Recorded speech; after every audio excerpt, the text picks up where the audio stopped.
Welcome to InnoBuzz Java tutorial part 5. This chapter contains knowledge on methods and also some additional informations about arrays. In the previous chapters, we learned a lot about data types and variables in Java, and also declaring classes and creating user-defined objects. We met the operators of Java language, and we have set up some statements, conditional statements, and we have seen the loops. To be able to create more complex programs, we still need to see what the methods are that we can add to our classes. And at the end of this chapter, we are going to get some more advanced knowledge on arrays too. Let's make the overview of this chapter. We are going to see how to create methods, how to add parameters to methods, how to get the return values from a method. We will see the ways of overloading methods, how to create and access an array,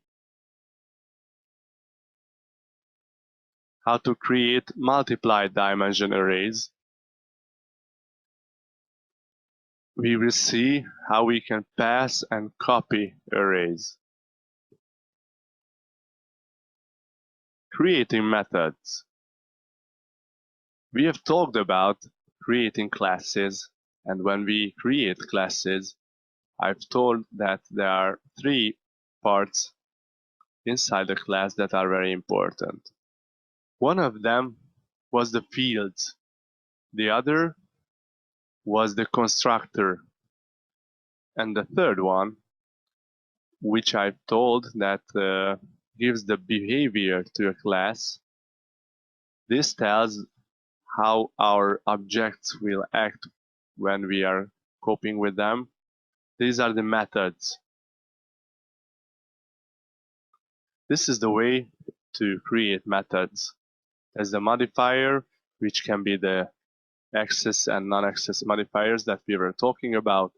The return type is any kind of object or primitive type in Java. There's a method name that we give. There comes an opening bracket. There is a list of parameters, a list of arguments that we can use here. A closing bracket, closing rounded bracket.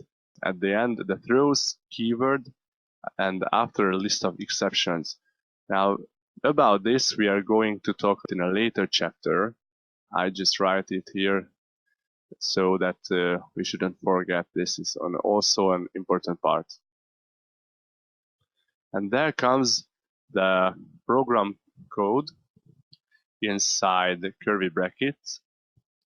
And at the end, there can be a return statement, which gives us the value that is returned if our method has a return type. We are going to clarify this in the next slide. Now this is an example. Public float kilometer to miles. This is a method that will tell us that the input parameter kilometer is how many miles. So this exchanges kilometer into miles. And the code is this, only a return statement. Return kilometer divides by 1.6093. So this is a float. Now this is just a short example. I'm going to show more.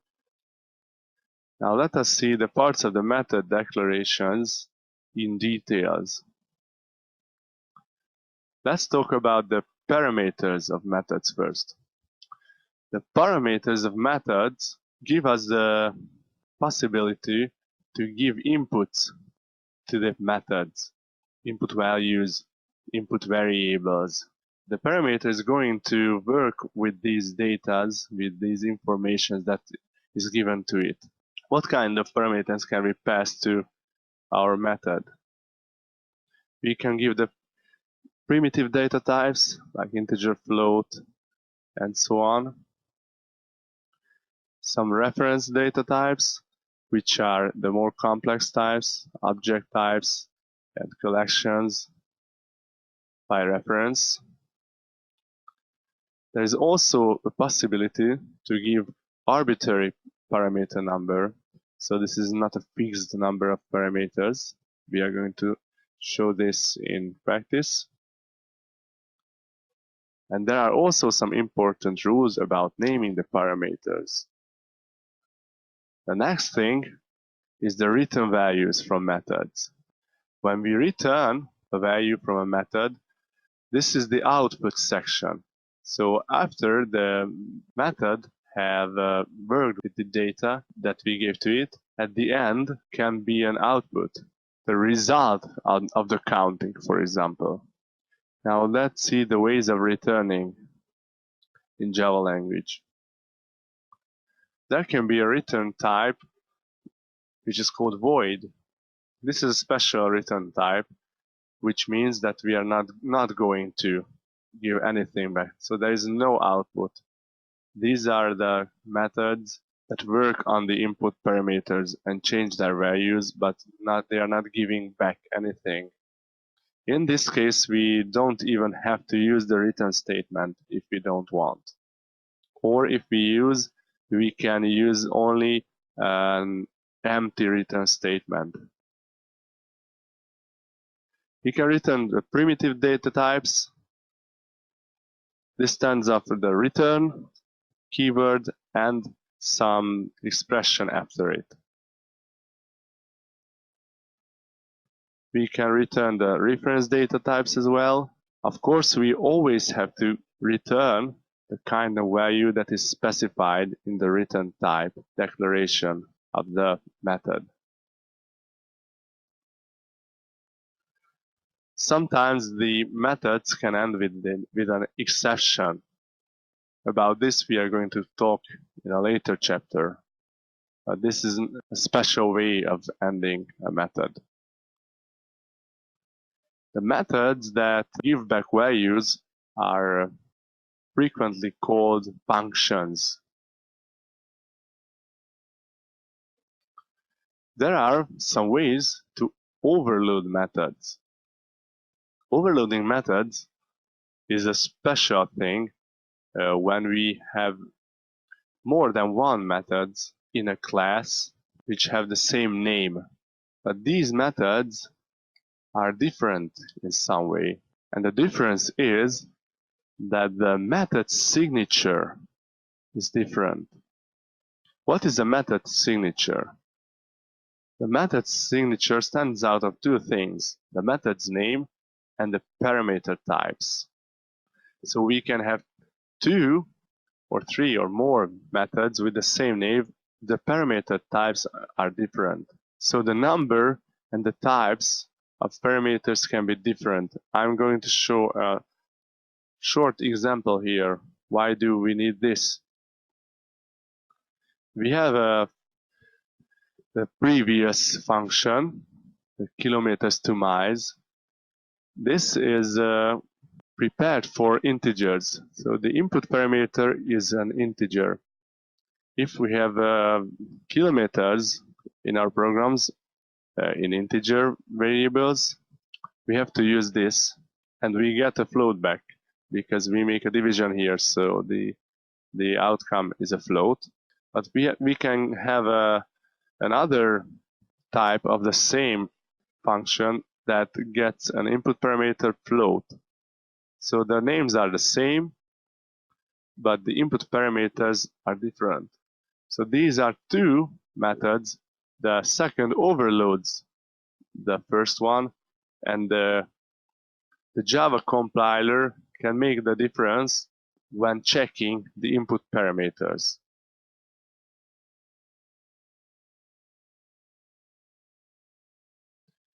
Let's do some method-related practice now.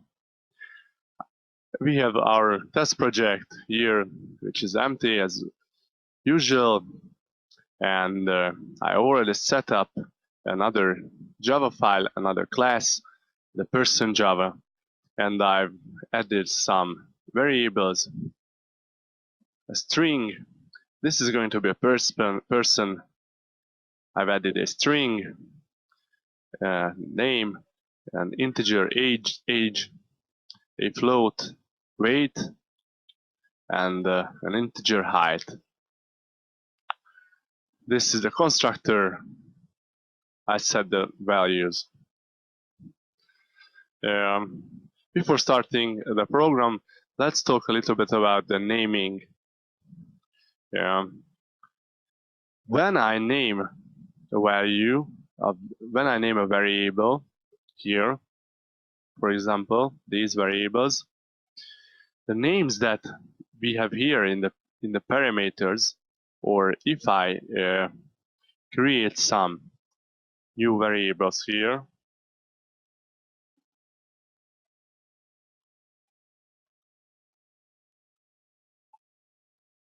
that they are only available during the method, or this is a constructor, so inside the brackets of the constructor. From this is available, this can be reached or seen from this point until here. I cannot say here that new or I don't know what's the name. I cannot say this because it doesn't see it. And it's also for the names, the parameter names. And we should be careful with naming our parameters the same way as, for example, our fields here. The reason why I use this underslash is this. Because if I name it with that, you can see that this one became black and the others are green. These are green because they are fields. They are the same as these fields of this class. But from the moment that I name it this name with the same name as this, in this constructor, this shadows this parameter, this argument shadows the outside value, the outside variable, this field. So inside the constructor, this will be the name, and we cannot see it, this name, this outside name, because of this. So we have to be careful. That's why it is useful to put one underbar after most of the parameters, because sometimes we don't even know which names we have been given to, if we have a big code, and if we don't want to shadow any of the outside parameters or outside variables, then it's the best to use this way. Okay, now just let's continue on now with the program.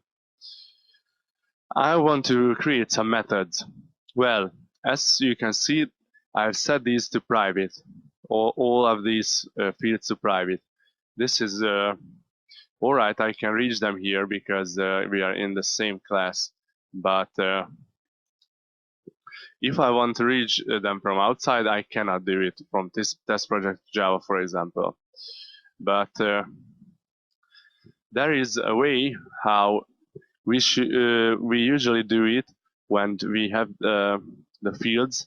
We want to have these private fields because they are safe to use, and for every kind of private field, there is a pair of methods that we usually use. One of them is set, and uses the set prefix, and the other uses the get prefix. So we say that, for example, set name, and we have a parameter here that is the same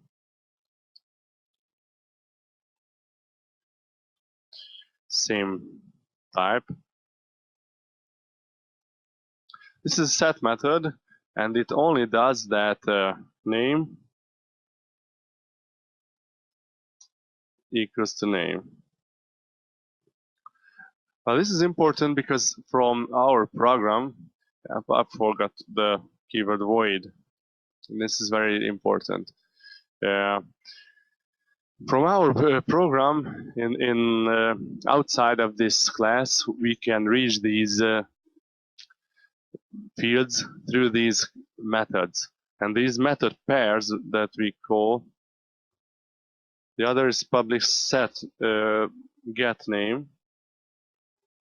It's public string get name.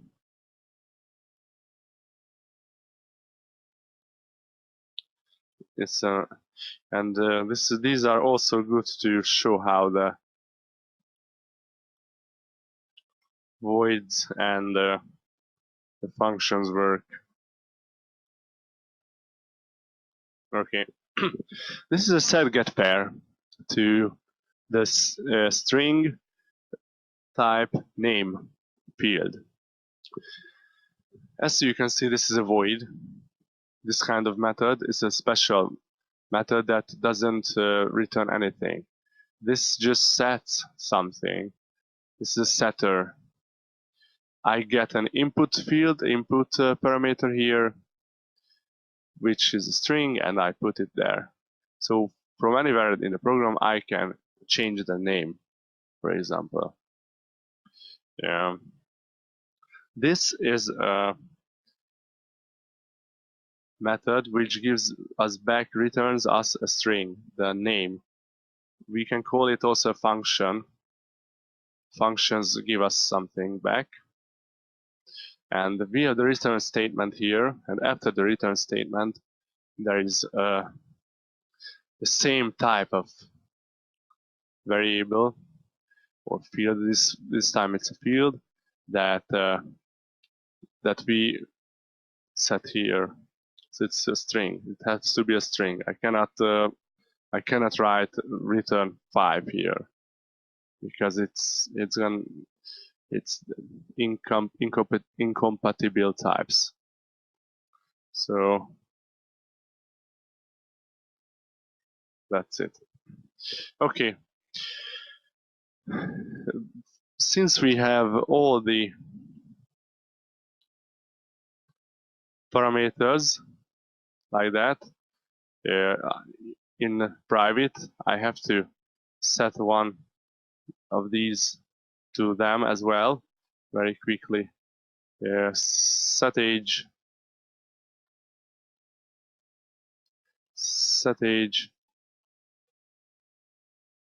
it's an int.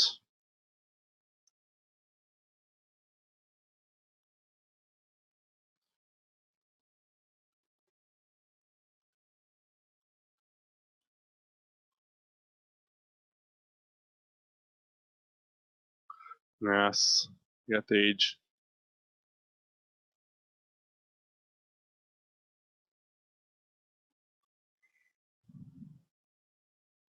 Yes, this is the same thing. So it has to be int. Of course, set weight.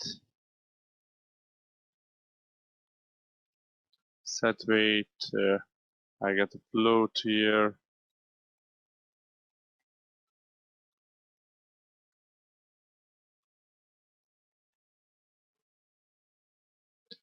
And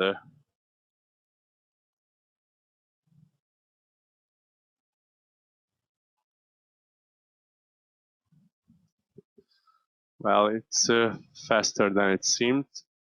So it's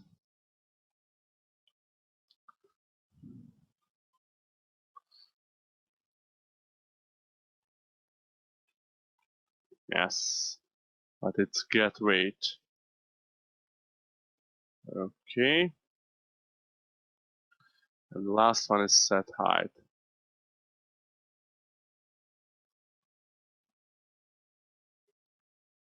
I use an int here because it's in centimeters, so just whole. I just use whole numbers.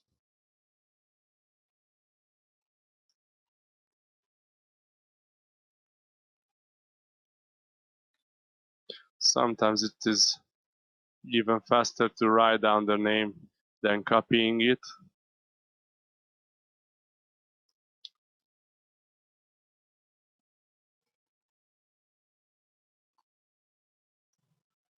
Okay, now we're done. We have all these methods for them, as you can see.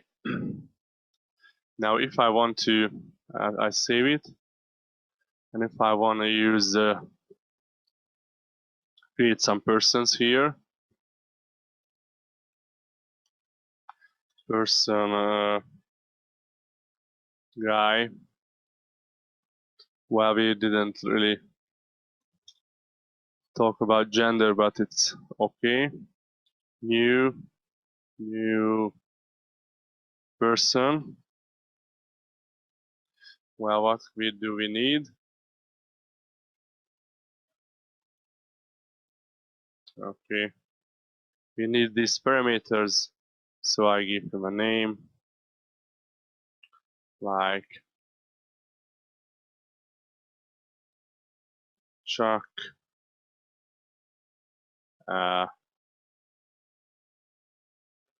Oh, sorry, it's just an int 44.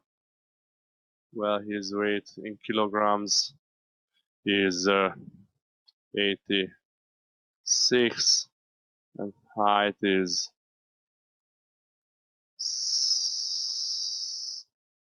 178. There's a new person now here. Now what we can try these. I say guy. Yeah. And as you can see, I cannot even see the age and the height and name and the others. I just can see the get and set methods.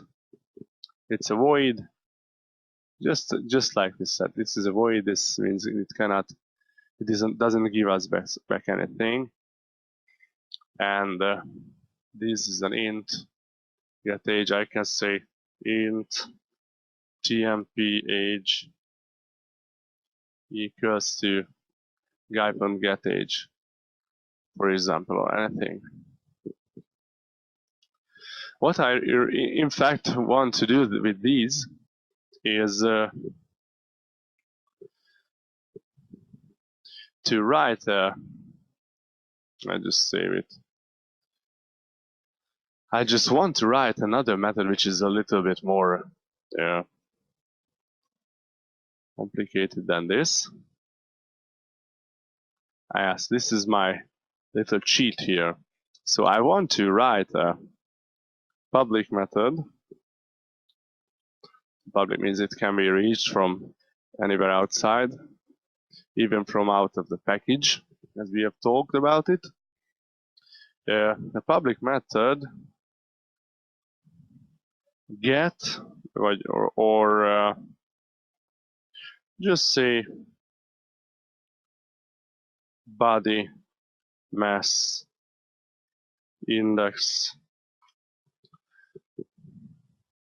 or yeah, it's a float, public float, or it can get body mass index. Let's call it get body mass index.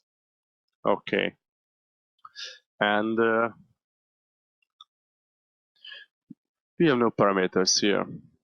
Yes, this is also important that even if we don't have any parameters, any arguments, we have to use the brackets. after a parameter, after a method name. We don't need parameters because we don't know everything. Well, this is not gonna be too complicated either, but we will return the get rate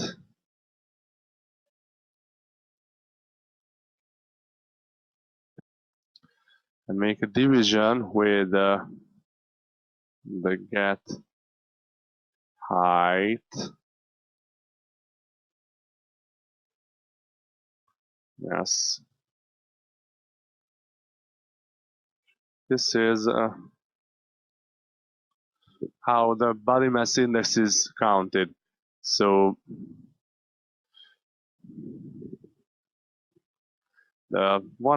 if we have a person, we can count the body mass index like this. Well, let's save it and let's write out.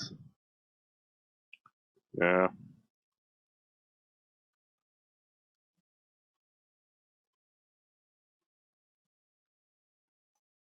Print line. The guys, we say that the body mass index of, and we say guy dot get name, so the name of the guy,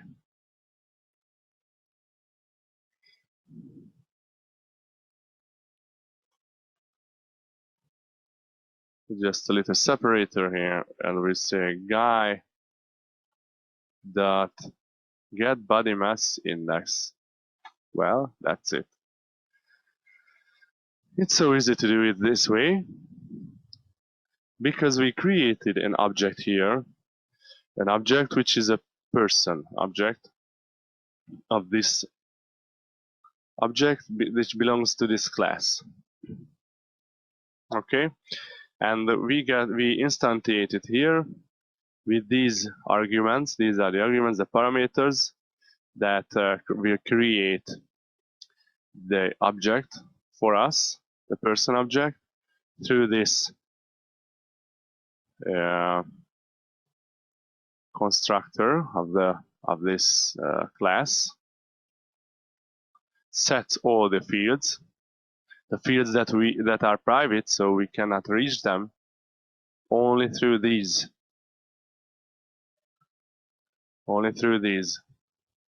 And for example, if we want to create a class that only allows us to read what's in there, but we cannot set it, I could cut out the set methods, and then we couldn't even change the value of them. We could create one through here, and we could get the values, but we couldn't change it. Okay, but now it's good like this, and let's see if it works.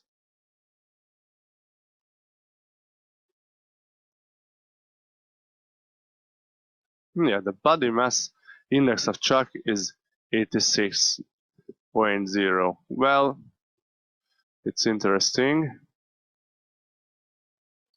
I thought this would be less or something.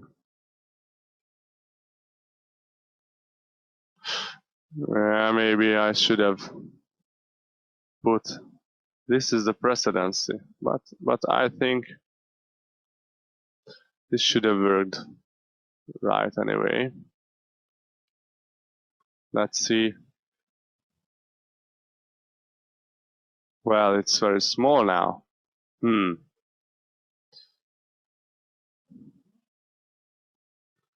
Well, the problem is that actually we should have stored the height in meters to be able to count in this way. So what can we do now? we can do the followings. Just create another method, which is public float get height in meters, and this is going to do the simple thing. It's going to return the get height divided by 10, 100, and this way, if we use this, it's gonna be good. So I think this is gonna be great. Okay, run it. Yeah, the body mass index of Chuck is 27 dot 14 and so on and so on. Chuck is a little bit overrated, but it's okay. What else can we do now? I want to show you one more thing in this part. Let's overload some methods. Well, we can say that there is a set weight. Okay, I say this is fine this way, but what happens if someone wants to give us an integer value? We can say that there is also another public void set weight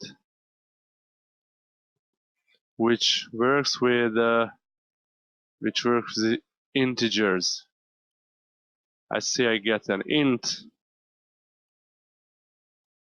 Someone wants to give it this way. Well, it's up to everyone. Then we will set it like this, and that's it. This is the overloading of a method. As you can see, they have the same name, absolutely the same. There is the difference here. Difference is here because it's integer, it's float. The interesting thing is that we can make overloading on constructors as well. For example, well, I can make a constructor like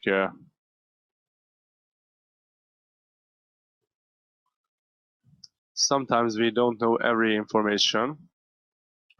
You know, when I copied it, there's an error. It says that it's already defined. So the signature of these two constructors are the same. I cannot use it because it's the same thing. But I say that I want to use it because one of the values, for example, we don't have. So I want to create a person, but I don't know his height. I don't know the height, and it's not a big deal. We do it this way, or we set height to, I don't know, it's null. For example, like this. This is also an overloading of constructors. Okay. So this is for now. We are going to continue this with this program after the little slideshow part on the arrays, and we will do some more on this. I save it. In chapter 2, we have seen how to declare the arrays. Let's see a little bit more detailed now how the arrays work and how we can create and access them. We have seen that we can create an array by giving the type name, the square brackets, the name of the array, and we can also create a new object to it, a new object reference, by giving the type name and the size in square brackets after it. But this way we can create arrays with no data inside them. How can we add data to them? The easiest way is to use the enhance for loop, which we have learned in the previous chapter. For type name variable, column, and array name. Now this way we can access all the elements and give value to them. So for example, if we have a new array which doesn't have elements yet, we can put the elements in. But of course, later on we can work with the elements this way. We can access all the elements. The other way is to create an array by giving all the elements. This way, just like we have seen in the previous chapters, we don't have to tell the size because the size comes from the number of elements. The multiple dimension arrays have special kinds of elements which are also arrays. So the elements of these arrays are also arrays. And of course, the elements of these inner arrays can be also arrays or other types. So this way, we have more than one dimension. Let's see now an example for a two-dimension array, which is the most frequently used. We have the type name of the array and two square brackets after it. And after that, we can give the values. For example, like this. So you can see that inside these curly brackets, we have two other lines that also have the curly brackets. They are divided by comma. So the elements of the array, as we can see, are two arrays here inside these curly brackets.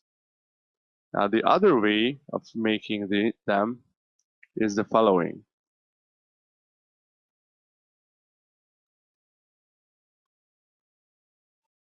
Type name, array, the two square brackets, and new type name, and we give two dimensions here, dim1 and dim2 in square brackets. Now how can we put data in these? How can we access the members and put something in these arrays? The easiest way is to use two for statements, two for loops. The first for goes over the first dimension of this array and uses an array of the type. We can see the type name, and we have only one square bracket here, and the name inner array. This is going to be our cycle variable here for the for, and we go through this array with this for. Every element of the array is another array. But the second line is different because here we are using the type name and element. So this time we don't have square brackets. So we are going to reach the element which has the type of the multiplied dimension array. So we are going through inner array. The cycle variable of the first for cycle, and we can give value to element. For example, we will see it in practice. It seems more complicated than it is. There is also a good question how we can pass the arrays to methods as parameters, and how we can copy them. Now let's see this first. There's a method called arrayCopy in system library, which needs 5 parameters. The first is the array that we are going to copy from. The second is the position that we are going to copy from the first array. The third parameter is the array that we are going to copy into. The fourth is the position in the second array, in the array 2, from which position we are going to copy the data from. And there's a length which indicates how many elements that we want to copy from the first array, the array from, to the array 2. Now, a small example for this. System.arrayCopy source array.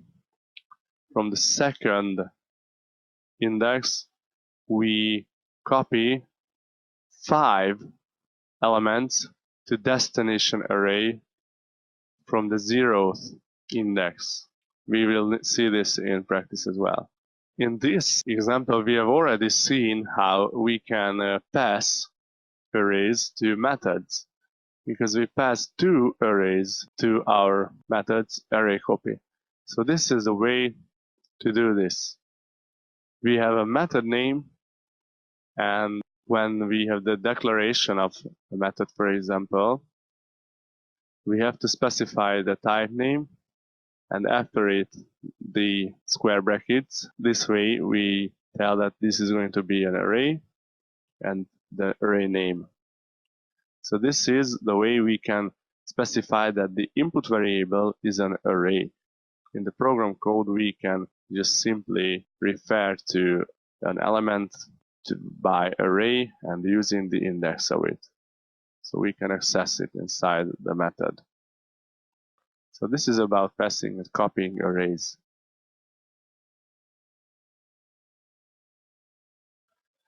We are back here in our .java, and we are about to make a new method. And through that method, I'm going to show different things.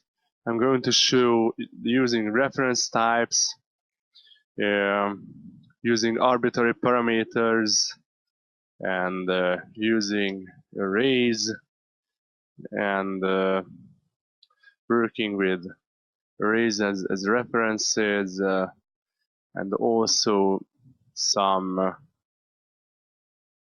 static methods.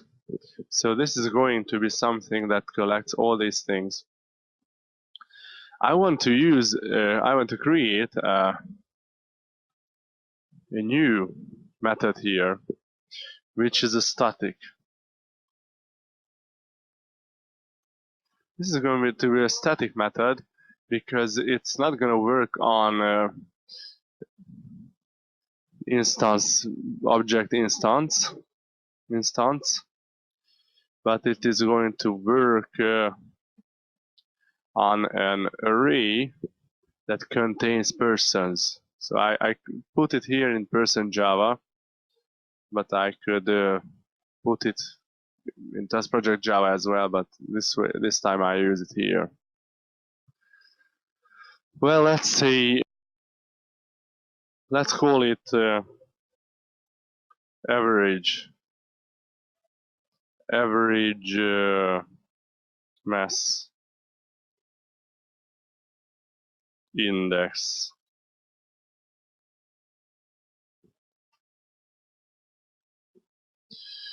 Yes, and this is going to give us a float. A public static float get average mass index. And yes, What we will have is that we will have arbitrary parameters here. We say that this is a person, and we use 3 dots, and we call it persons. This way we are going to get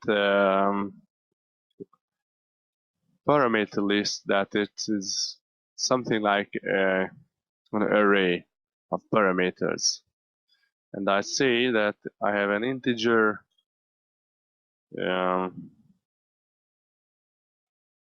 person count,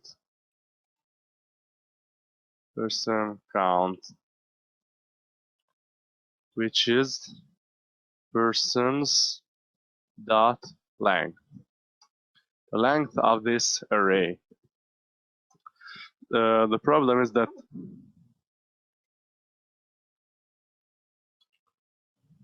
it needs a return, so we will return very quickly something. I just say right here 0 to get rid of the red line, but we are going to do something else. So I say that I use a for cycle. I have a person. I call it per persons. So I go through the persons, and what I do is just have an integer of no, it's gonna be a float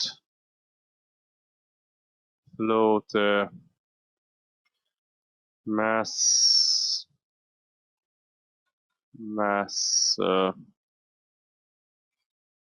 together or something. It's okay.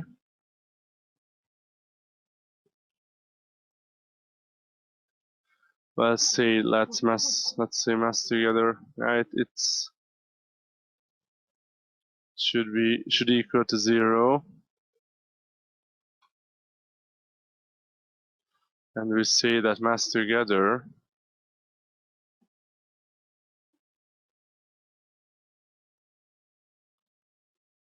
plus equals to per, which is our cycle variable. Well, you can see that I can use the age, height, and weight inside the class, but I use the get weight.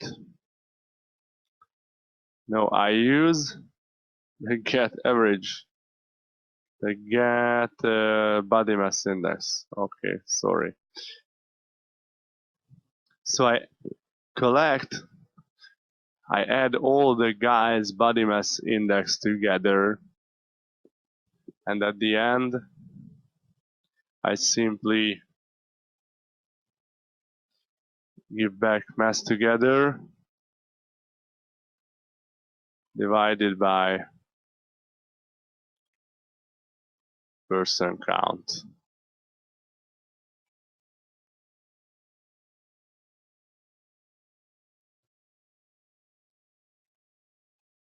And that's it.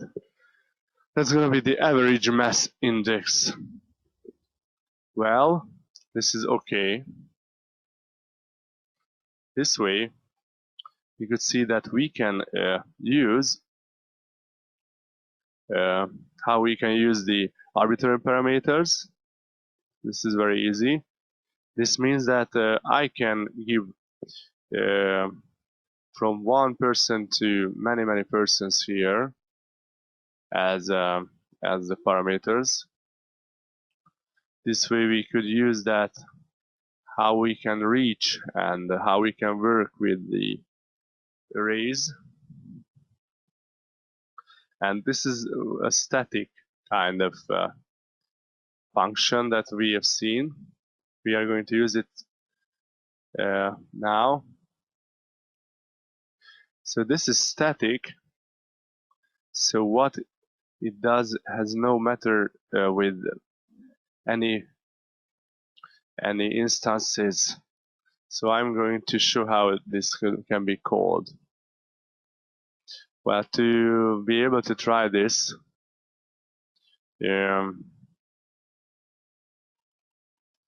well, we can do it differently.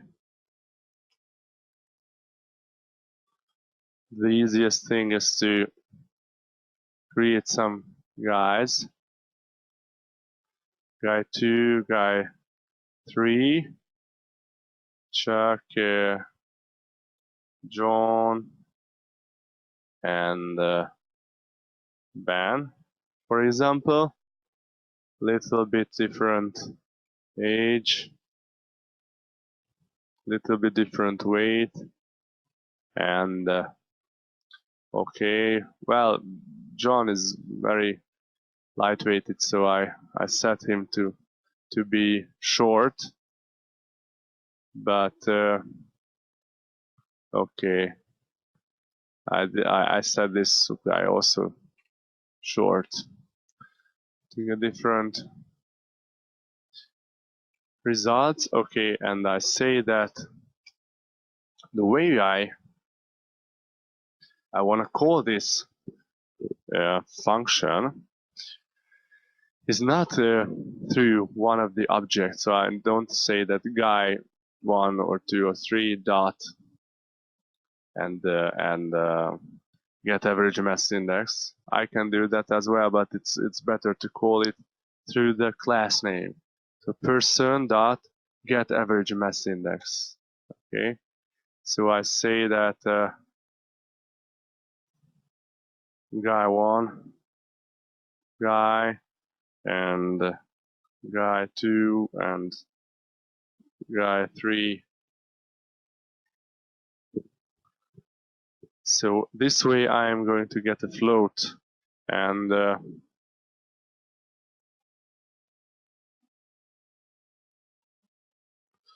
I just the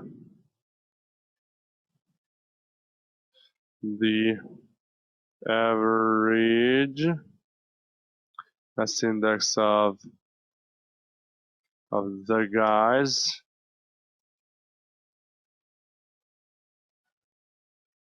and we don't name them this time, just say something like this. Is this? Yes.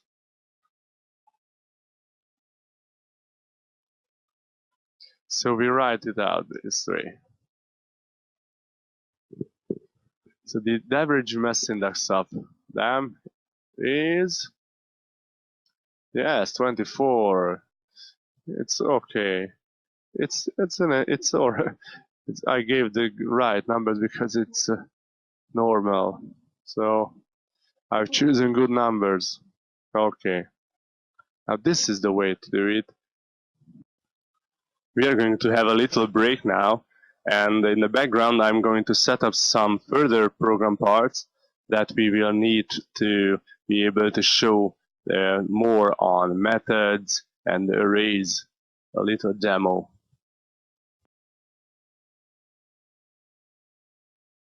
We are back here now, and I have set up some things in the Java files. I'm going to tell them first.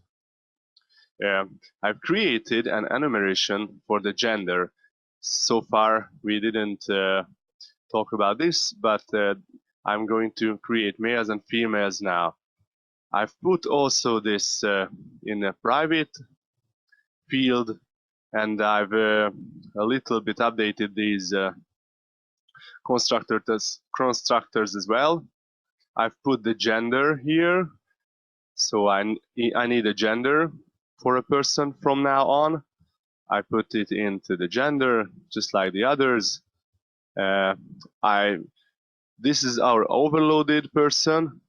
The difference is that we use the float here for the height in meters.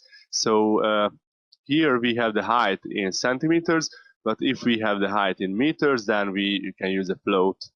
and we can give it in meters, and also the gender, and then we will make a typecast on the height. So we multiply it by 100 and typecast it to the height. This is just to show that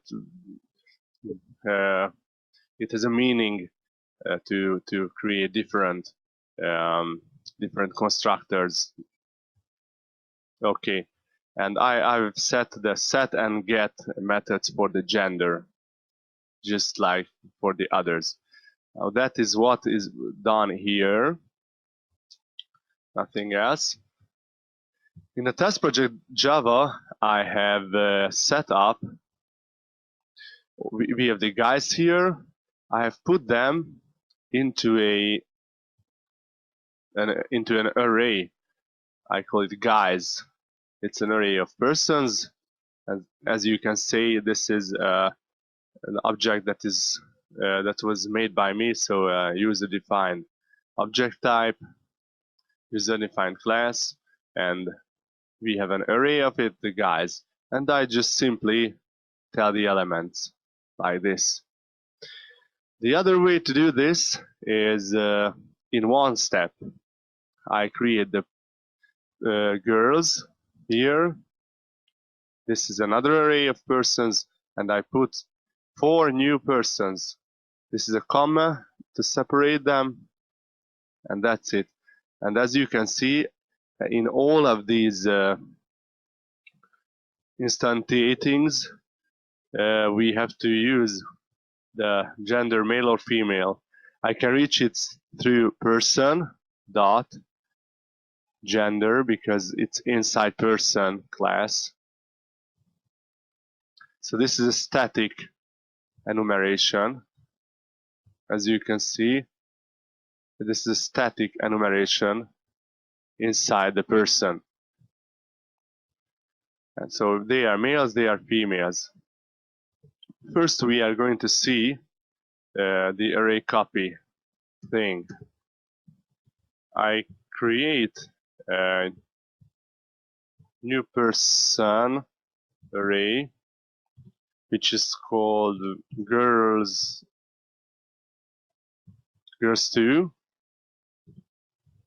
and this is a new person array with 3 members. And here comes our system copy.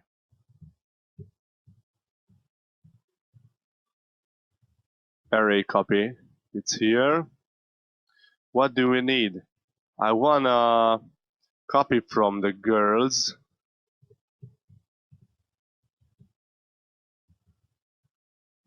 from the first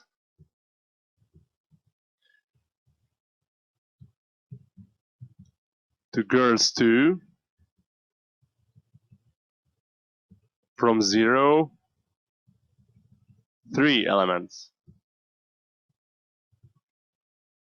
And that's it. It's very easy. You can see it's only 1 line and it's ready. We should see what we've got here. Let's go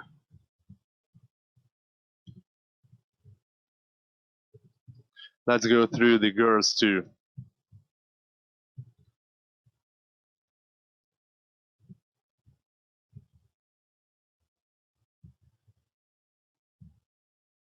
And write out the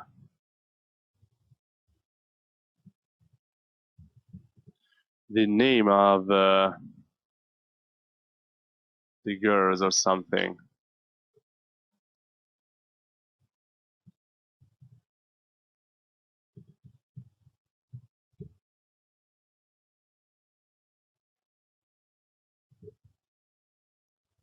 Or just say that name of the girls,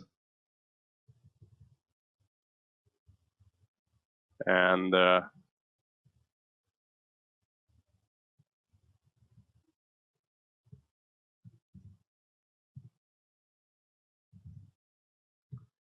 get name. I separate them with a comma or something, or just a space to be quicker. I save it, and let's see what we got. Yeah. Oh, Judith Elizabeth Tiffany. I don't even need this. Okay, forgot it. It's a print line. So we have Judith Elizabeth and Tiffany. Here are the girls. As you can see, I tried to choose some good-looking uh, girls here. Well, that's it. We have them here. Okay, and 3 of them: Judith, Elizabeth, and Tiffany. Okay. Now, what else do we need? We want to create multiply dimension arrays. I say that I want to create a 2-dimension array. So I use 2 square brackets, and I say everyone. This is the name, and I simply put all these arrays in one array. So I say guys, girls, and girls too. And that's it. I have already created a 2-dimension array. The array that has arrays of person that has arrays inside.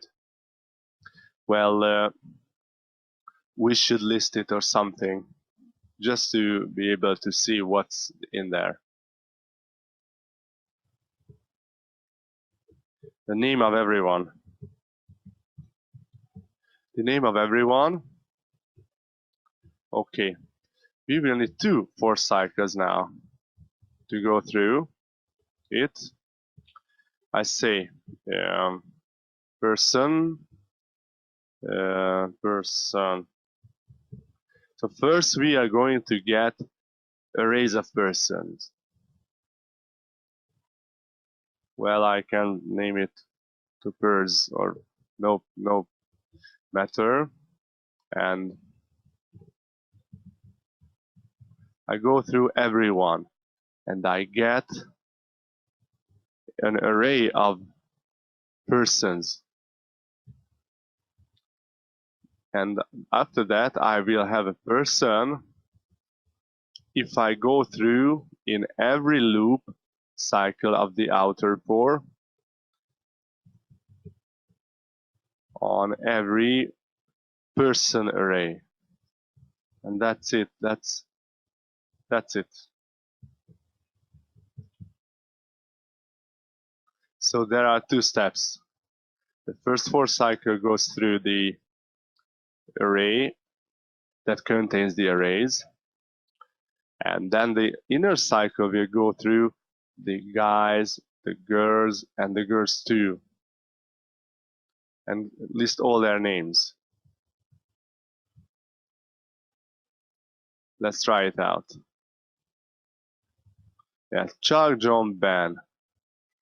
Chuck, John, Ben, Jane, Judith, Elizabeth, Tiffany, and the second is Judith, Elizabeth, Tiffany. Yeah, it's the girls too. It's all right. Now what we can do is I want to show you also some more things. I want to show you how to work with for example, the multiply dimension arrays in methods. So far we have seen how to create the arrays with these user-defined objects, and we are passing, for example, arrays here. That's what we were talking about. We are passing arrays to methods here, and we are going, and this is the way we access a multiply dimension array. but I want to show you more and use all the knowledge that we know now. Let's make an overloading on this thing. I want to create a new way of the get average mass index. And this way, this time we will use a, a multiply dimension array, and go through it. So I will give everyone here, and we will be able to see the average body mass index of everyone. Well, let's see. Int person count is 0 at the beginning. Well, I copy this. Okay. And we say that for similarly than the other time, we do this, but with the array, of course. So we have a person array, pers,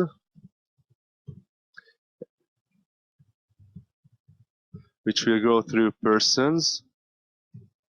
We have another for cycle, which got a person, we call it per, which goes through the pers, and we will need two lines. One of them is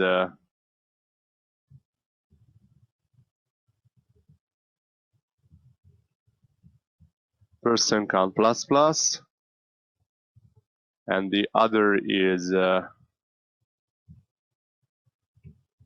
mass together plus equals to per to get body mass index. So we count all the guys and we put all the mass indexes of them, and after all these, after the first cycle has run and everything has run outside of the cycles, we simply return the same thing. It's the same. I copy it. So you can see that it was not really hard. Yeah. So we go through the both of the cycles, and we reach all the elements of the persons, and I save it. And this is an overloading, so the get average mass index is the same name. This time we use it with arbitrary arguments. This time we use it with a multiple dimension array. Well, okay. I say that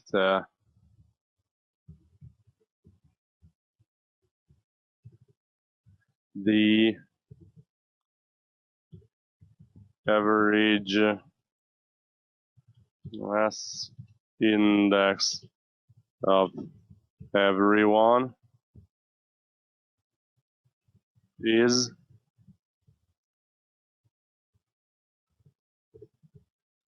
and let's say that everyone dot no person dot get average mass index, and you can see that there are two versions. We use this one, everyone. Yeah, the NetBeans helped me out a little bit, and this is it. I run the file. the average mass index of everyone is this. Yeah, as you can see, the girls made it lower, especially that they are doubled a little bit. So we have 7 uh, very nice looking girls here. So the body mass index got smaller. Now this is how we can use the arrays and inside some methods. I hope it was interesting.